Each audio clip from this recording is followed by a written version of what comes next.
Hi there, we're here today to go over some more of the functional ways in which you might enjoy using the Yoga Triangle, one of the newest props for yoga available in the yoga marketplace. My client today is going to demonstrate how to use the Yoga Triangle for a seated forward fold. So, ma'am, if you would please find your way down to a seated position. Extend your legs out in front of you so legs are going to go straight.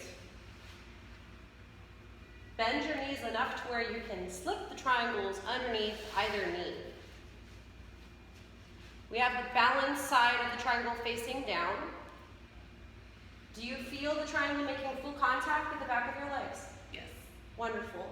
From here, if you have tight hamstrings, tight low back, this can be good for people that have issues with piriformis and also sciatica. This would be a great opportunity for you to take note of how that tissue is feeling.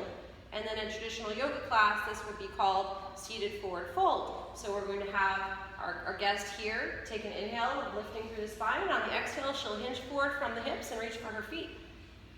And what's worth noting here is that there is really strong points of contact under the thighs, and she can also easily rest her belly on her thighs. How long should you hold the pose for? Depends on how tight your body is, but usually 3 breaths, 3 slow deep inhales and exhales, you're going to feel results. So we're going to have our client roll up, assess how she feels, and that's it. This is going to be a good way to open up the low back and decrease low back pain. If you have really tight hamstrings and you can't do this traditional yoga pose sitting down with your legs straight and touching your feet, most people can't do that. This is a lovely supplement.